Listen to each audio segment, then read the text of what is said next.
રાજકોટ જિલ્લાની અંદર 1 થી 12 ધોરણ સુધીમાં અને ખાસ કરીને 1 થી 10 ધોરણ સુધીમાં જે વિદ્યાર્થીઓ ક્રમ અનુસાર ભણતા હોય અને એ વિદ્યાર્થીઓ ભણતા ભણતા પોતાનો અભ્યાસ છોડી દે તો આવા સંજોગોમાં એને ડ્રોપ આઉટ કરવામાં આવતા હોય છે. CTS ચાઇલ્ડ ટ્રેકિંગ સિસ્ટમ જે રાજ્ય સરકાર અને ભારત સરકારની જે ચાલુ છે એ CTSના આંકડાઓ મુજબ ગત વર્ષે 32,948 જેટલા વિદ્યાર્થીઓનું ટ્રેકિંગ CTSના આધારે થતું નહોતું. આ વિદ્યાર્થીઓના આંકડા રાજ્ય સરકાર તરફથી અમને આપવામાં આવે, શિક્ષણ વિભાગ તરફથી આપવામાં આવે ને તેનો સર્વે CRC મિત્રો દ્વારા કરાવવામાં આવ્યો.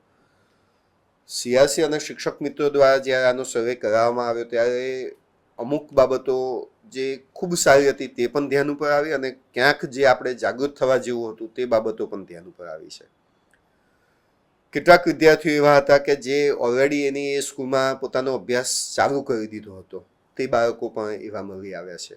તે આંકડો પણ ખૂબ સન્માનજનક છે. કેટલાક વાલીઓને સમજૂત કર્યા અને ફરીથી રીએનરોલમેન્ટ કરાવડાવ્યા અને આ વર્ષના પ્રવેશોત્સવ જે થવાનો છે હવે જે 17, 18, 19 તારીખોમાં જૂન મહિનામાં જે શાળા પ્રવેશોત્સવ થવાનો છે તેમાં આ બાળકોને અમે પ્રવેશ સુનિશ્ચિત કરવાના છીએ. આની સાથે સાથે કેટલાક બાળકો અન્ય શાળાની અંદર ભણવાનું શરૂ કરી દીધું હતું, પરંતુ CTSમાં પ્રાઇવેટ શાળા હોય તો એ શાળાઓએ પોતાનું ટ્રેકિંગ પ્રોપર વેમાં ન કર્યું હોય તેના હિસાબે એ બાળકો ટ્રેક નહોતા થતા, તો એ બાળકોનું પણ અમે ટ્રેકિંગ પૂર્ણ કરેલું છે. હવે જે સૌથી વધુ બાબત જરૂરી છે એની ઉપર આવું છું. 8,087 જેટલા બાળકો એ માઇગ્રેટ થયેલા છે. આ માઇગ્રેટ થયેલા બાળકો એટલે રાજકોટ જિલ્લામાંથી અન્ય જિલ્લામાં કે રાજકોટ જિલ્લાના ગુજરાત રાજ્યના રાજકોટ જિલ્લામાંથી અન્ય રાજ્યમાં જતા રહેલા છે. આ બાળકોનું પણ ટ્રેકિંગ અત્યારે હાલ અમારું ચાલુ છે કે એ બાળક કયા જિલ્લામાં ગયું છે. જે તે જિલ્લામાં ગયું હોય ત્યાં પણ એનો પ્રવેશ સુનિશ્ચિત થાય તે પણ અમારા વિદ્યાર્થીઓના નામજોગનો અમારો આ પ્રયત્ન ચાલી રહ્યો છે અત્યારે હાલ. જો બીજા રાજ્યમાં ગયું છે તો એ રાજ્યમાં પણ એનું એડમિશન સુનિશ્ચિત થાય નજીકની શાળામાં, એના માટેના પણ પ્રયત્નો અમારા શિક્ષક મિત્રો દ્વારા, CRC મિત્રો દ્વારા કરવામાં આવનાર છે નજીકના સમયમાં. બીજા 12,543 જેટલા વાલીઓ છે કે જે વાલીઓ પોતે આગળ ભણવાની વિદ્યાર્થીને આગળ ભણવાની ના પાડી રહ્યા છે. આ એક આંકડો આપણા બધા જ માટે સામાજિક રીતે પણ જવાબદારીની રીતે ગણીએ તો ચિંતાજનક છે. આ વાલીઓ સાથે હવે અમે નજીકના ભવિષ્યમાં 1-to-1 એમનો સંપર્ક કરવાના છીએ અને આ જ વાલીઓ પોતે એમને સમજૂત કરવાના છીએ કે અભ્યાસનું મહત્ત્વ શું છે, તમારા બાળકને ભણાવો અને ભણવાથી એને જે ફાયદાઓ થવાના છે કે એની જે પ્રગતિ થવાની છે તેનાથી અમે સારી રીતે માહિતગાર કરવાના છીએ.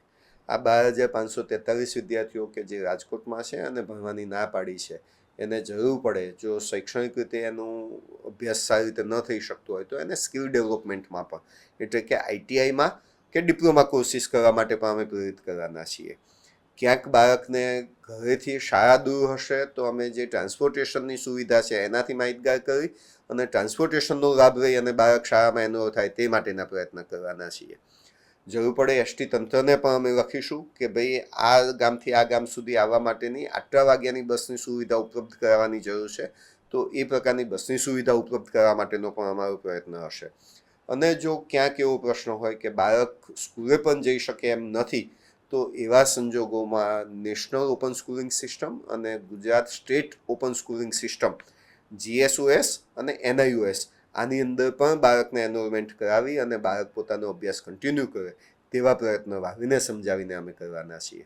આ માટેનો અમારું પોતાનું એક આયોજન એવું છે કે જે ગામમાં માધ્યમિક શાળા નથી અને દીકરીઓ જો ભણવા બીજા ગામ સુધી નથી જઈ શકતી, તો રાજ્ય સરકારની વંદે ભારતની જે ચેનલો છે એમાં ધોરણ વાઇઝ જુદા જુદા અભ્યાસક્રમો માટેના સેલ્ફ લર્નેડ વિડીયો આવતા હોય છે.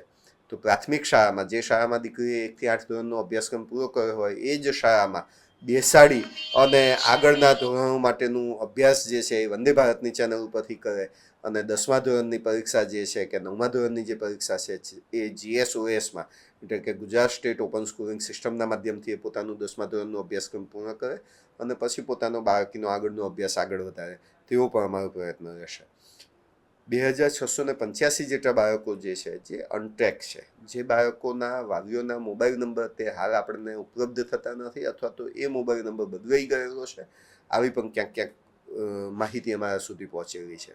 તો આ બાળક છેલ્લે જે સ્કૂલમાં અભ્યાસ કરતું હોય તે સ્કૂલના શિક્ષક મિત્રો પોતે છેલ્લું એનું જે રેસિડન્સ એડ્રેસ છે ત્યાં જઈ સંપર્ક કરશે અને ત્યાં આજુબાજુમાં જઈ અને કઈ શાળામાંથી એને છેલ્લે કઈ જગ્યાએ ગયા એવા પાડોશી પાસેથી પણ માહિતી મેળવવાનો કે એનો બદલાયેલો જો ફોન નંબર હોય અથવા તો કોઈ મિલમાં કામ અથવા કારખાનામાં કામ કરતા હોય તો કારખાનાના માલિક સાથે પણ સંપર્ક કરી અને એ વાળી કઈ જગ્યાએ ગયા છે અથવા તો એનો બીજો નંબર કયો છે એ નંબર મેળવી એ બાળકોને ટ્રેક કરી અને એ બાળકોનું પણ આગળનું અભ્યાસ ચાલુ રહે તેવા અમારા શિક્ષણ વિભાગ તરફથી પ્રયત્નો થવાના છે.